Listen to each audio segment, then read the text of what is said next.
So, hello everybody, welcome to a rainy Tuesday afternoon here. This is going to be addressing crisis behaviors at peak escalation, deterrents and strategies to efficient resolution of crisis episodes. I'm Mark DeRubeis, and Arotin will be helping me out with this training, so thank you for joining us. On your right of this screen, you can see a scan button that you can scan in that will take you to a survey. This will also be in the chat box. So please, at your earliest convenience, if you wouldn't mind helping us out in completing that survey.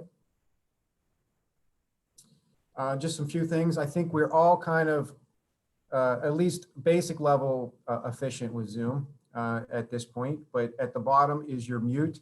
If you would please mute, and feel free if you want to keep your camera off, that's entirely up to you along the way. The chat button would be number 3. For this training here, feel free at any time you want to interject, or we're making a point that might not be totally clear, you want us to expand on something, feel free just to chime in. We have a small group today, and we'll more or less we'll answer that unless another slide is going to maybe communicate what we're going to talk about. Yeah, I'll let you know that this is kind of relaxed. We do have some activities, but we're not going to do any breakouts or anything like that. So we do encourage you to participate, use the chat, just give us some feedback. But it's not going to be mandatory. Okay, so what we're going to plan on doing today is we're going to review some factors that are, basically the individual missteps and process missteps of a team and of an organization or school at the time of crisis.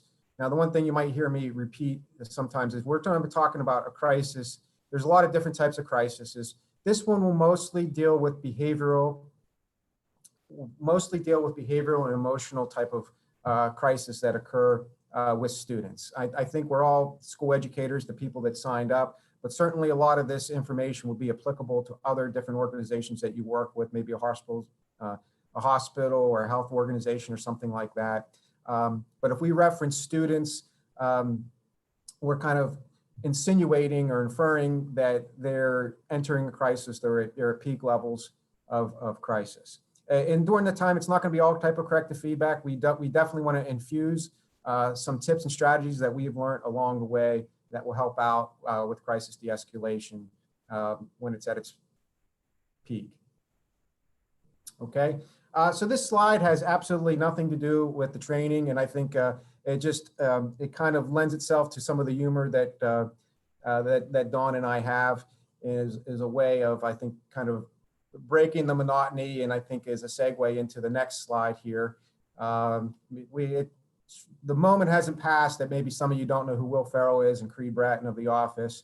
But anyways, we thought it might be funny to put it on there and just act like, see if anybody catches it. But then I think better thoughts, we kind of passed on it to a degree. But anyways, they kind of looks like us. Close. Yeah. You gave me an oblong head, dude. That's messed up. Sorry, I did my best. Made me uglier. Jeez. I don't know how. I won't.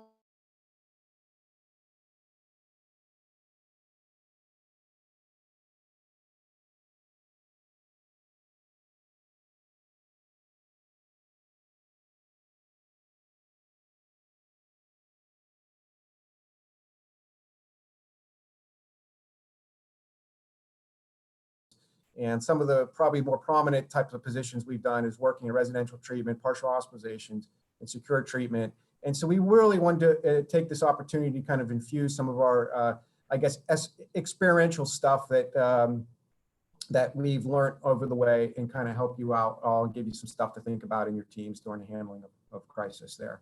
And so and I think first and foremost, this is kind of preventative measure, but the things that we've learned over the top of over the years is now certainly we're not saying to ever make fun of students or people in crisis, or that crises are funny in the moment. They're certainly not. But what we are saying is a preventative measure. Usually people approach their jobs with enjoyment, and they have a degree of humor, are very capable of letting things run off their back, not taking things personally, using respectful humor to diffuse situations. And I think a lot of times, sometimes looking back on things, if we can look back on some crisis situations, we probably all have an example of maybe a flat tire or something went awry that we kind of look back with brevity. And I think if the staff who can kind of find that place or are definitely, I don't know if more successful is the way, but the terminology you want to use, but it certainly helps. So we just certainly encourage that in the workplace and in your personal and professional life.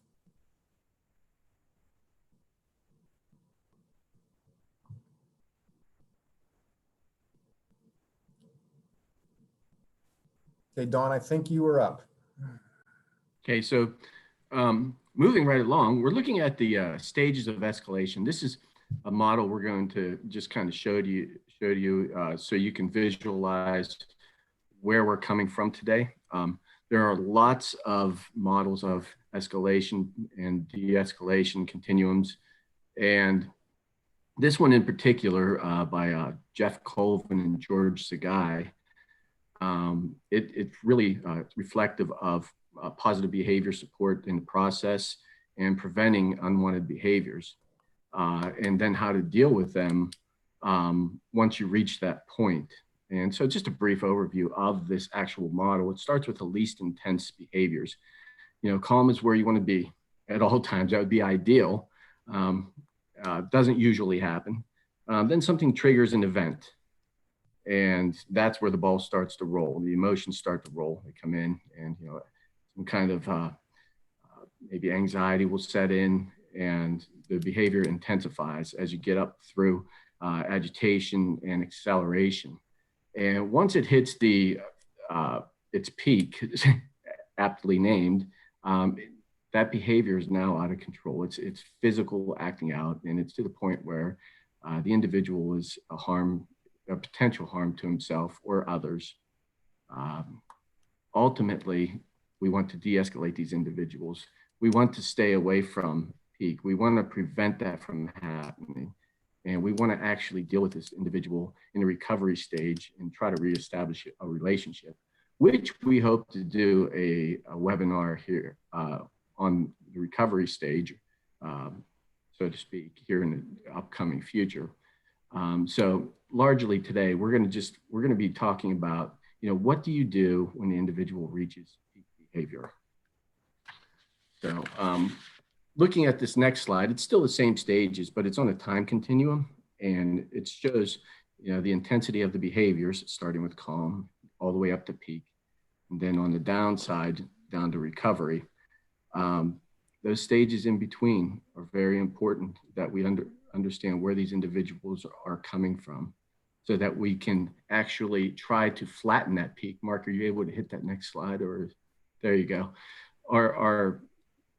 Our whole intention is to try to, when they hit that acceleration stage, try to flatten out that peak before it gets too high, because that acceleration is going to sometimes set them into that physical acting out. And we don't want that to happen. It would be great if we can flatten out that peak and get to de-escalation.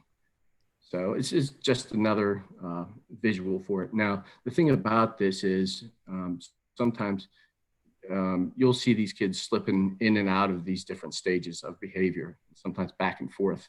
And I can speak for one of my sons with autism. He goes from, sometimes he has his little meltdowns, and I watch him go all the way from, the trigger stage. I just watch him go sometimes in order, or sometimes he'll go from trigger right to peak. And it's an adventure to just watch and kind of analyze what's going on and try to intervene or not with a meltdown. And I watch him go from peak to de-escalation, back to peak, then to de-escalation, then to peak, and de-escalation, just for seemingly no reason. But sometimes, when we are dealing with behaviors and we're doing our best, doing everything we know, and sometimes we go from that acceleration stage and still go into peak, even despite our best efforts. And so today we're going to talk about, what do you do when you hit that peak point? What do you do and what don't you do? So just real quickly, in your chat box, if you would be so kind as to maybe list a couple things that deter successful handling of crisis events. And then Mark was so kind as to reword it, because I like this other wording better. What factors lead to mismanagement of a crisis? So if you'd be so kind, just try to list a thing or two in the chat box. What kind of things can keep a crisis event from being handled properly? Or what kind of things could create create a situation where a crisis event escalates again after it's seemingly de-escalating? What kind of things might a person do? Some examples such as maybe they say the wrong thing. Kind of get your thoughts rolling here a little bit.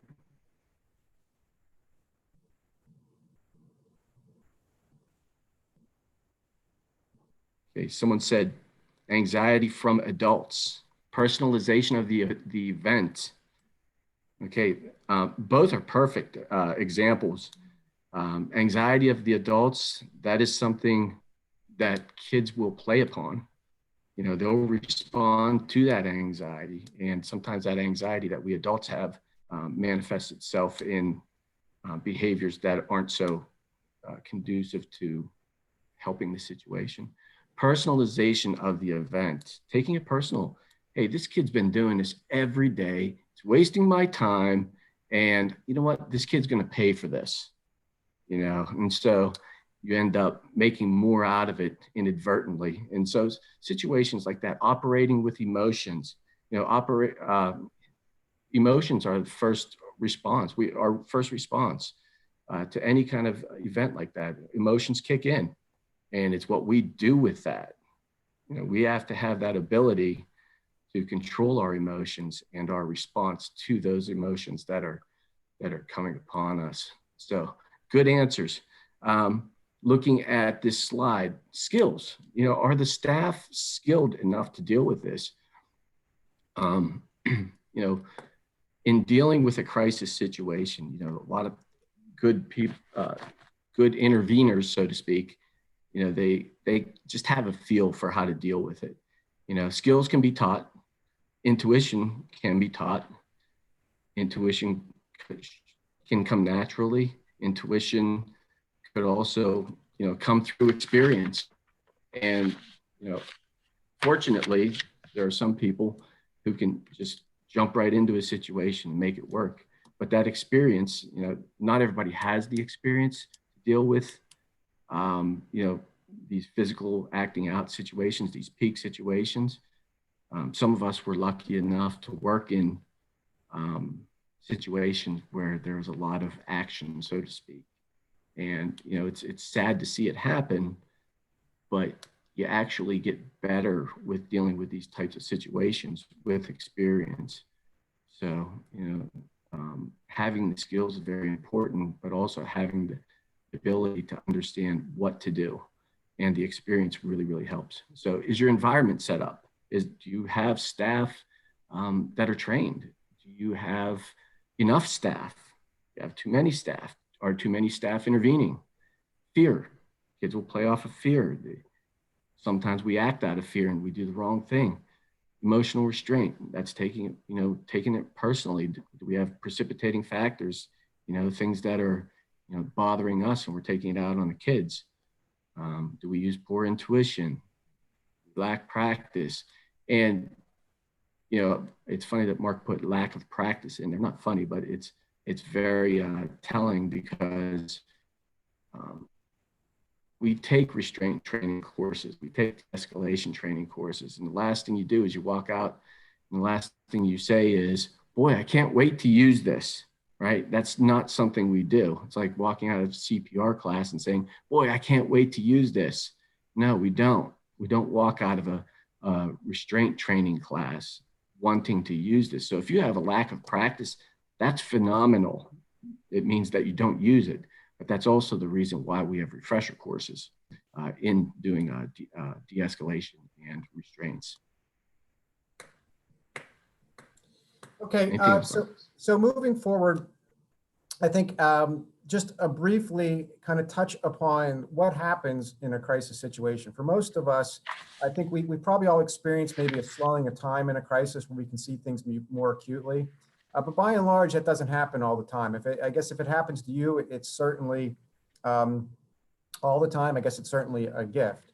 But essentially what happens is information comes into your brain, and it's not really necessary for the point of this treatment or this training to know all the parts of the brain, but your amygdala in your brain takes in the senses from outside and cross-references that with your memories. And then it sends signals to the rest of your body, sensations internally. Usually that's where adrenaline and cortisol kicks in. Your heart speeds up, you have shortness of breath, maybe you shiver because blood is moving away from your extremities to your heart. Your digestive system stops. A lot of that happens. And then all that information, and internal information, comes back through your brain before it hits the frontal cortex. So this essentially happens out of evolution as a protective measure. If we stuck our hand in fire, we don't think about that it's hot. We immediately pull our hand away. If we were walking through the savannah somewhere in Africa and we heard a growl or a purr or something like that, we would think we better be on guard.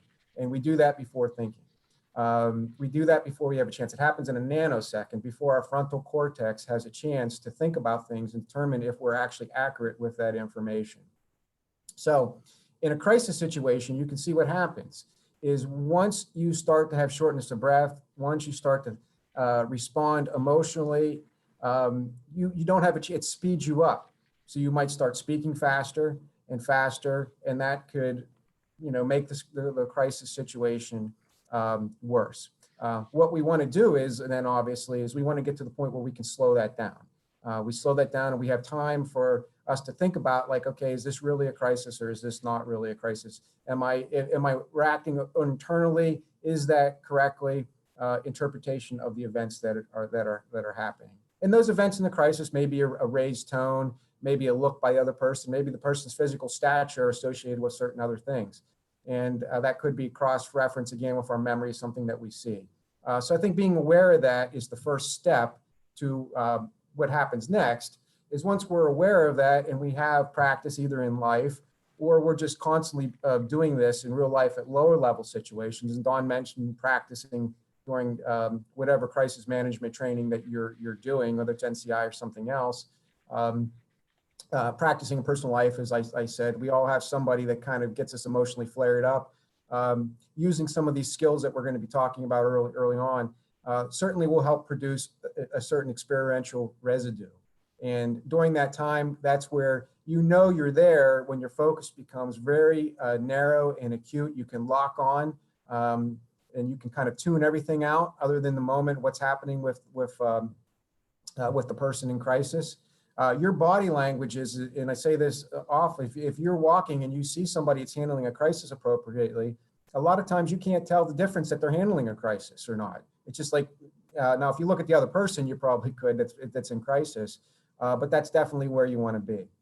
Ultimately, you want to be comfortable in the moment without being fearful. And during that really will help your assessment making, and you'll become more efficient at picking, selecting interventions, knowing what to do, knowing when to react, how forcefully to move on cases in a crisis situation. Okay, so let's see here. We're going to read this off.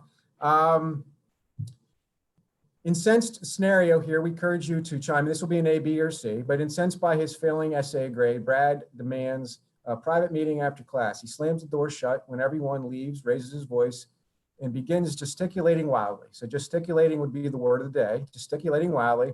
Because of his large physical stature, you start to fear your physical safety. So what do you do? Make no comment and immediately call your school safety officer, if you have one, or security officer. Remind Brad of the consequences of his action and let him know that the family will have him pay for anything he damages. C, tell Brad he's scaring you and explain that he needs to calm down. Or D, express that you understand he is disappointed about the grades and you'll be willing to discuss the matter with him when he's ready to discuss the matter in a calm manner. Any takers on that?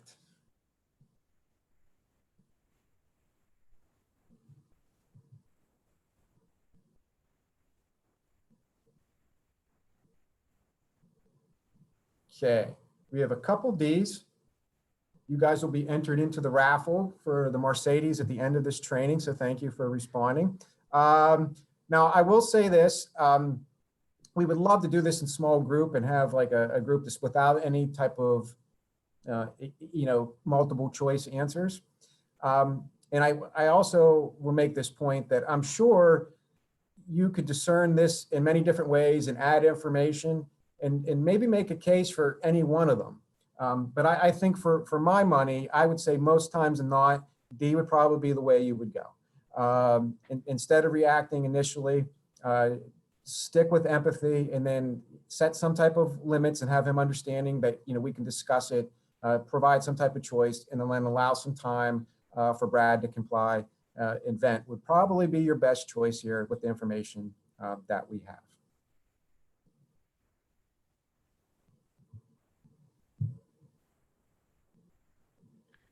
So some common missteps, some things we don't want to do. And, if you worked in a school building, even for 1 year, if you're observant enough, you can see what things work and what things don't, what things to stay away from, and what things, might work in, certain situations. So we're going to talk about some of the common missteps that could happen.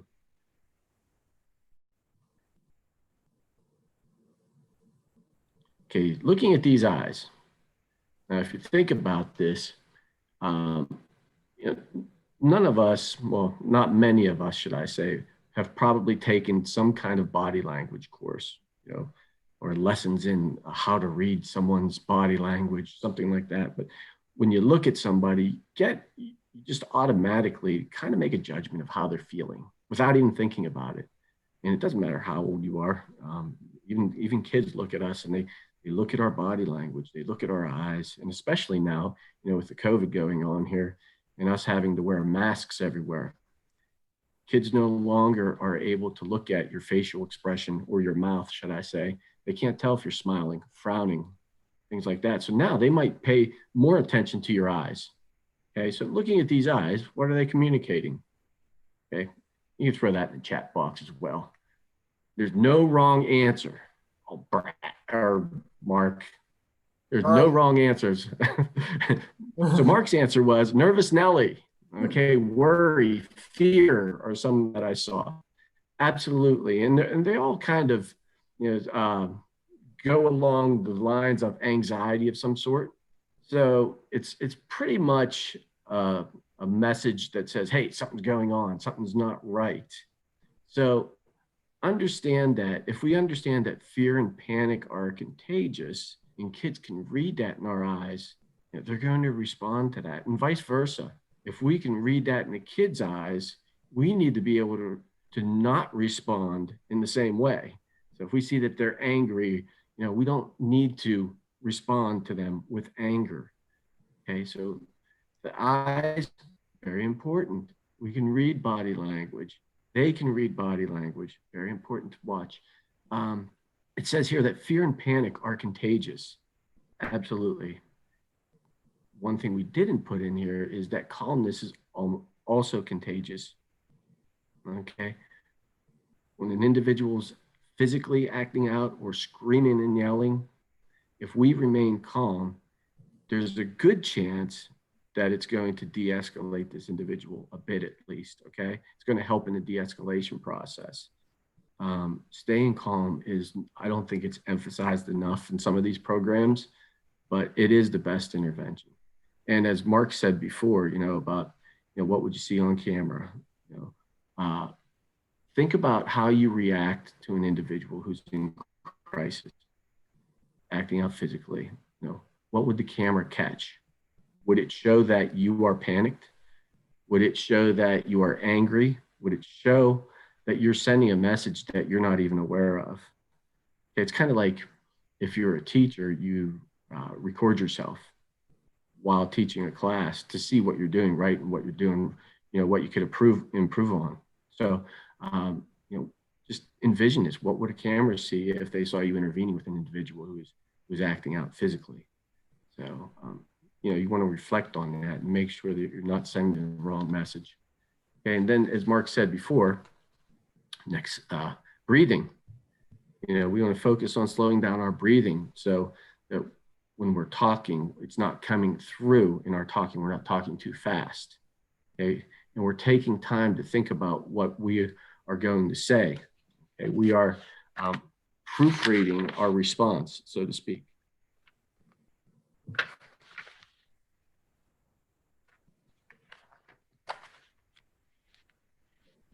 Okay, so in the chat box, I'm asking that you just kind of give us an idea of what message do you want to convey to someone who's in crisis state. So I can tell you what you don't want to convey. Maybe that'll help you to think about what message you do want to convey. You don't want to convey that this kid is wasting my time. That's an example of something we don't want to convey. So what is something we do want to convey? Feel free to, there we go. We don't want to convey worry. Okay, we don't want to, that we are worried about them. We do want to convey that. We want to convey that we care about them. We want to convey compassion and support. Absolutely, those are all great examples. We don't want this kid to think that we're after them.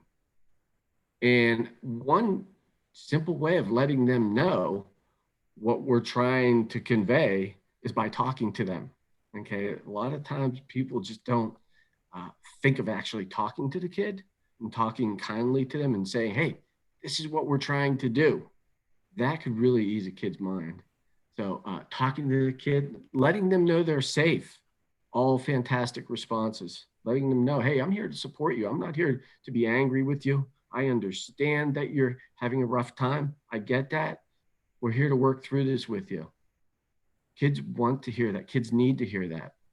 And one thing we might want to keep in mind is that you don't want like 10 people, 10 adults talking to a kid at one time.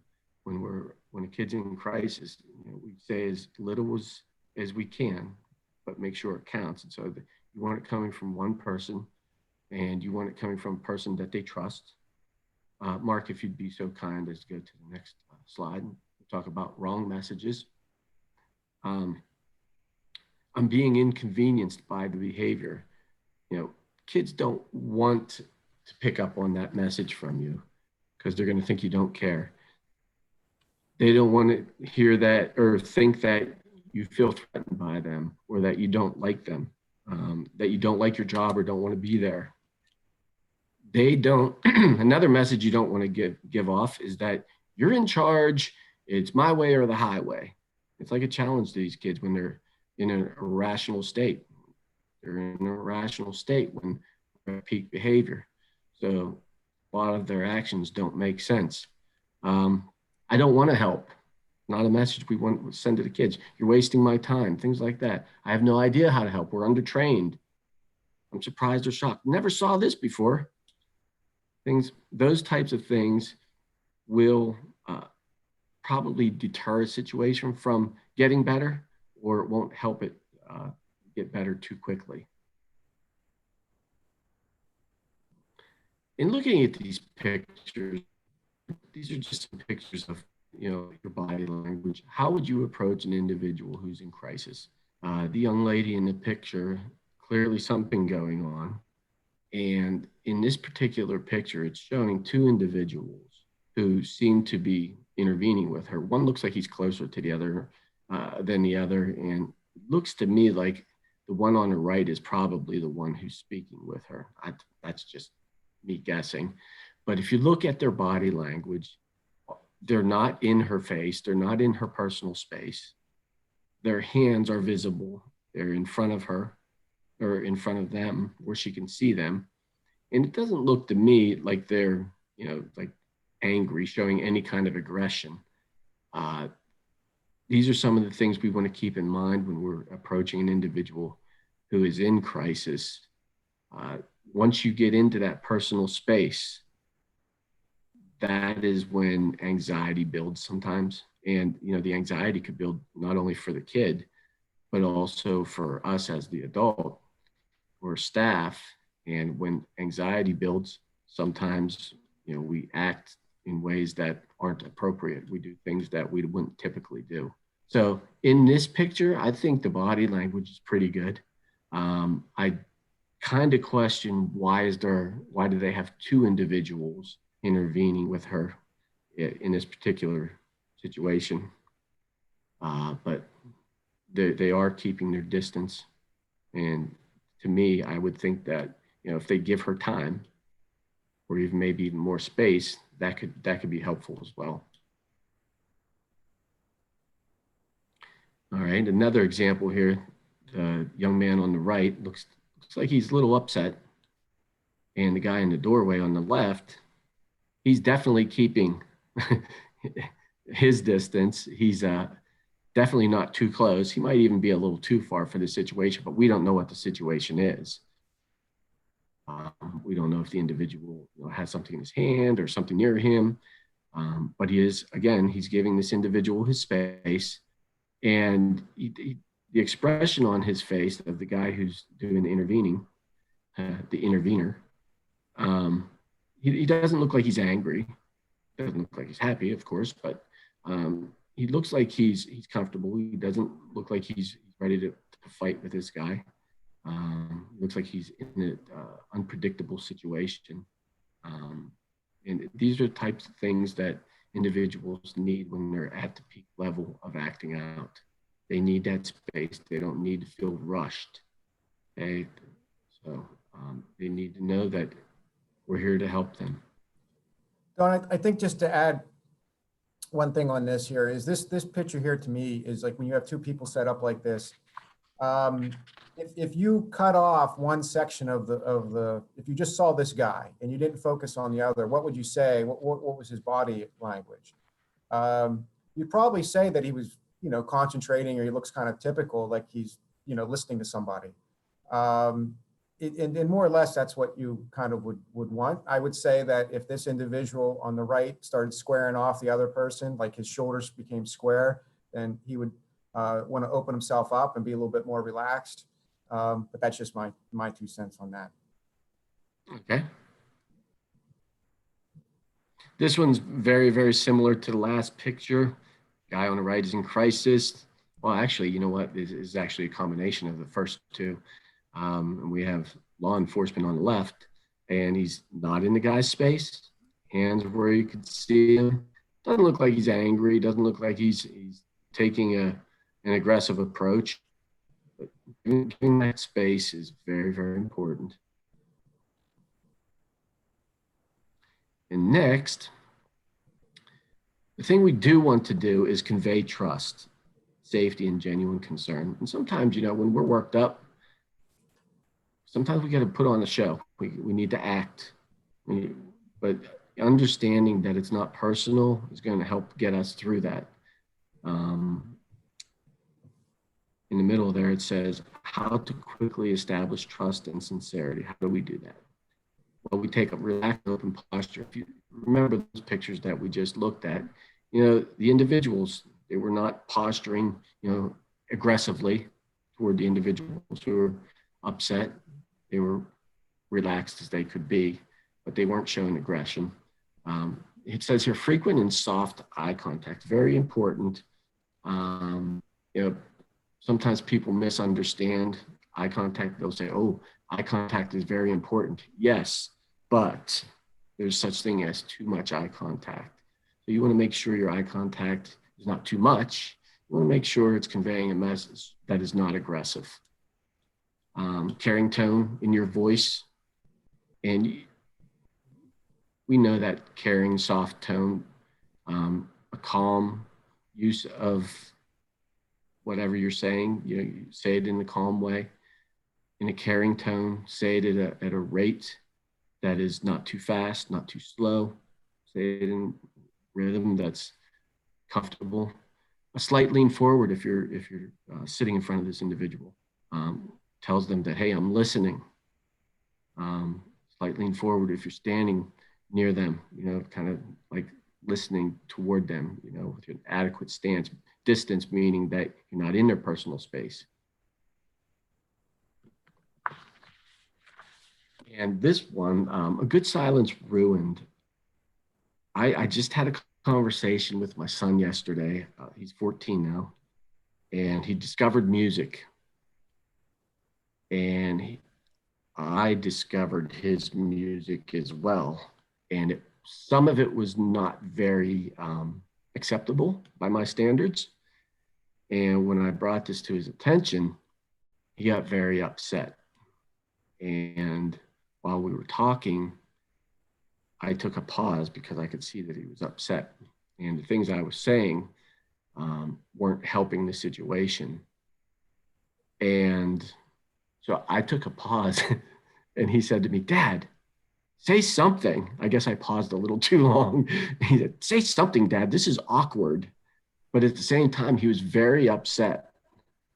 And so he kind of like went against this whole good silence ruling. But the pause is necessary. So you can think about how to say what you need to say and think about how it's being perceived by the individual. And so, silence can be very uncomfortable, but once we practiced it, we come to the understanding that we don't have to control the conversation. So once we get comfortable with that ability to have that awkward silence, so to speak, it really gets more comfortable and it's more constructive.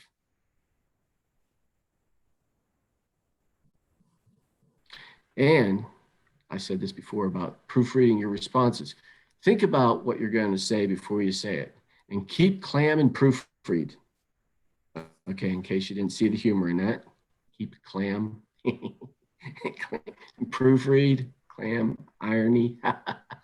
Okay. I'll make a quick comment on that. Usually, the more the crisis, the more elevated the person is. It's a good idea to.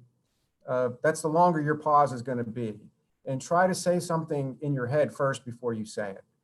Because remember, the person's emotionally elevated, they're in crisis, and things could be really taken the wrong way or taken out of context that way. So that's just a good standard of practice. Because once you say something you can't take back, I think we've all been kind of frustrated on some level, and somebody said something to us that really irritated us. And my hunch is you probably still have a couple stories where you're irritated with that person. So you really want to avoid that if all possible of watching what you say, and hopefully it's said with tact and said the right way to help out in the situation.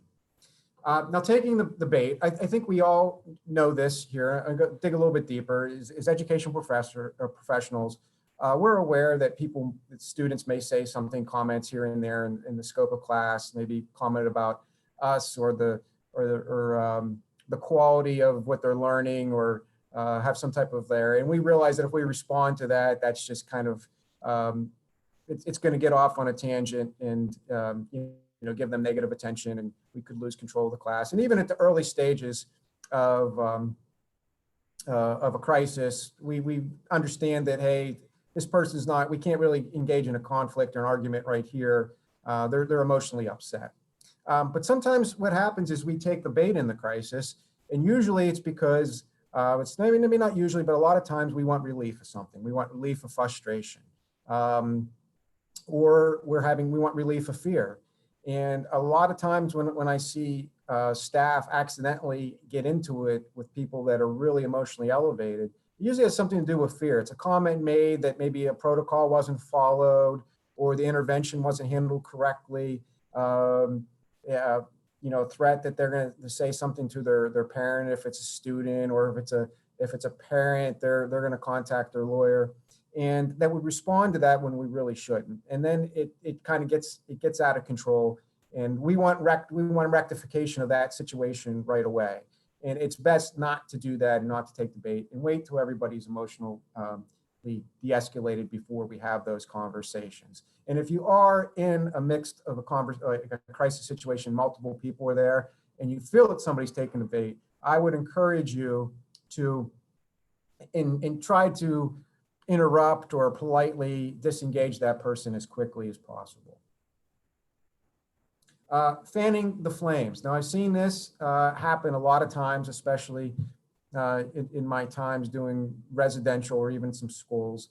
And sometimes it happens accidentally. What happens is when you fan flames, it becomes personal.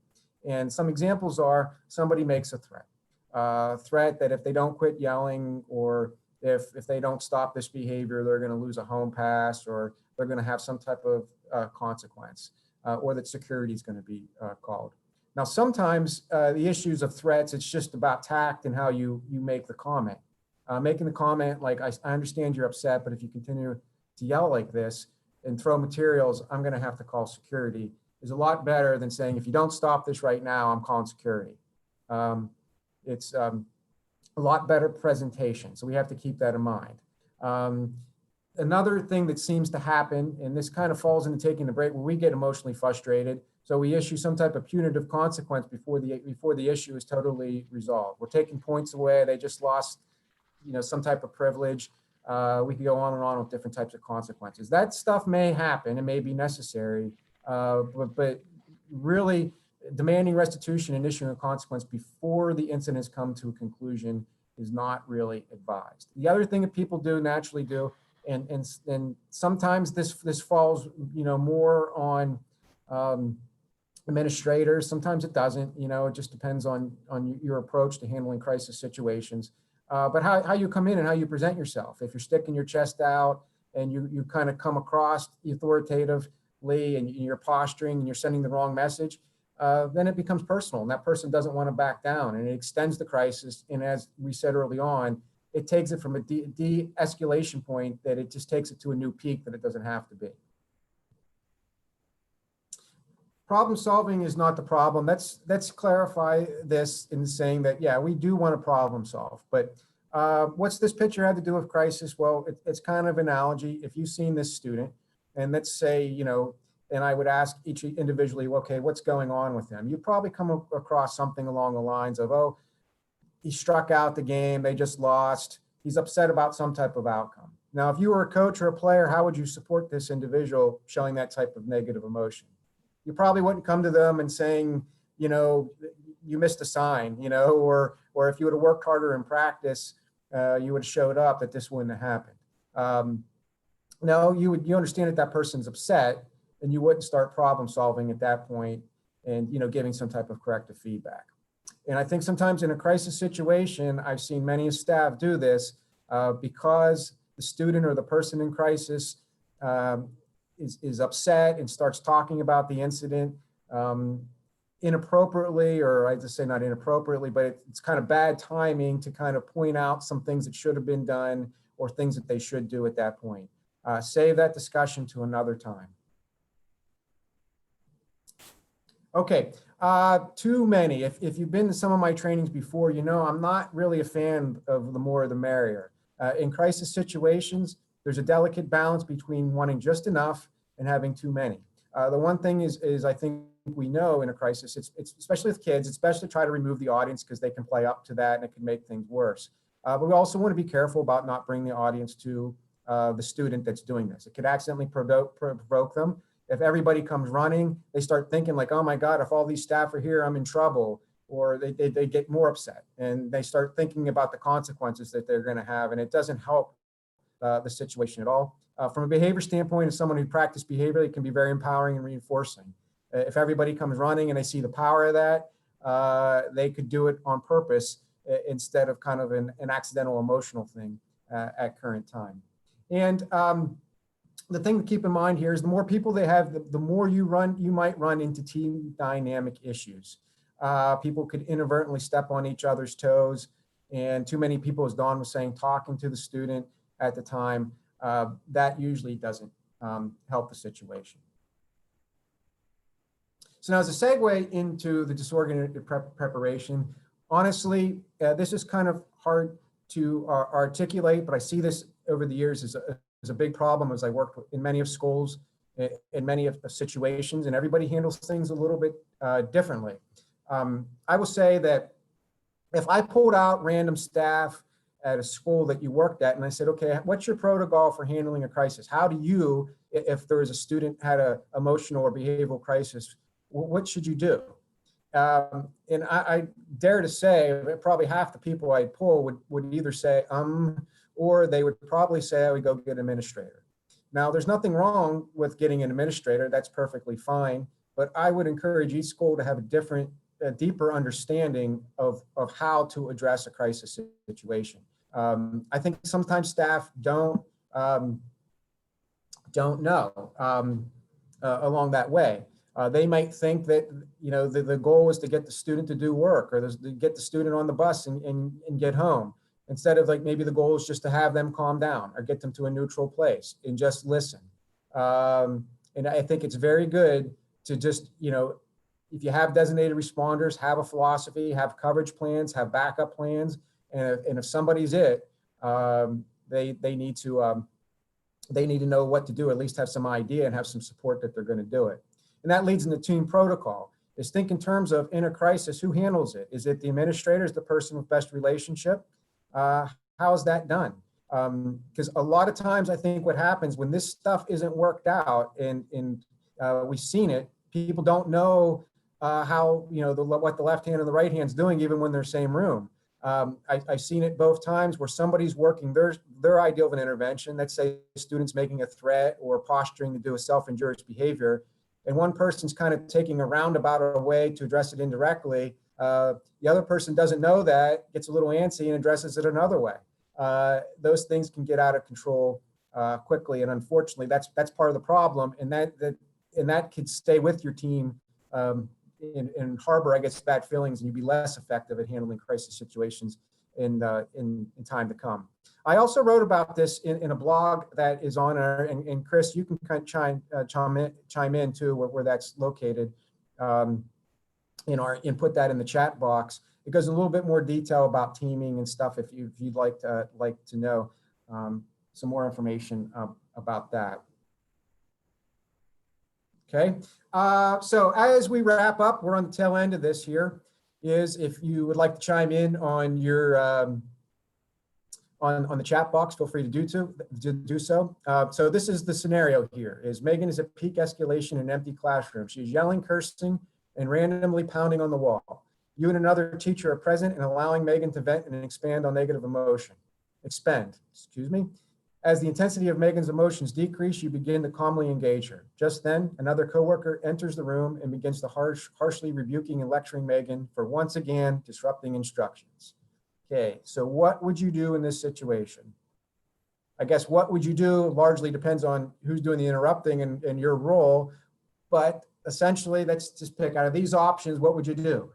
Do nothing, allow the coworker to express discontent with the student's behavior, interrupt the coworker and instruct the coworker to leave, follow the coworker's lead and express your own dissatisfaction with Megan's behavior, or leave the room and allow the coworker to handle the situation until conclusion.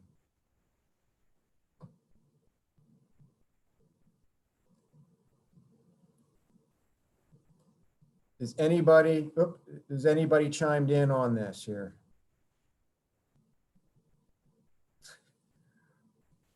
Okay, those of you who are enough, again, like similar to the other one here, I'm sure you can make a case for in situations that probably your best solution would be any one of them. I'm sure you could get more information or give some type of rationale to do that.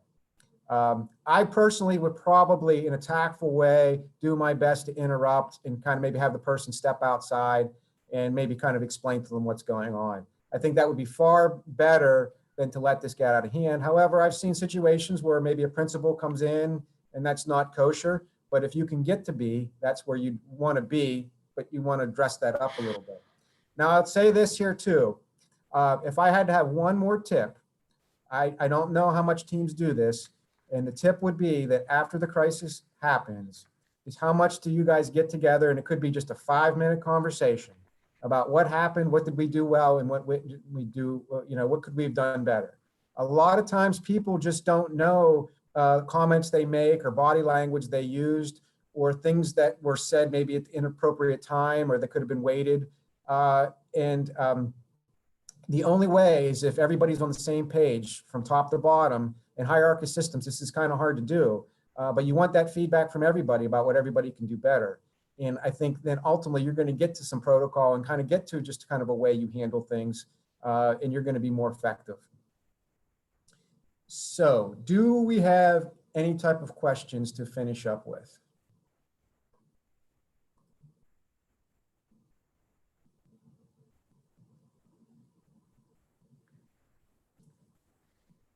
Thank you, Mark and Don. This has been great. I'm not seeing any questions. I don't know if Don or anybody else is.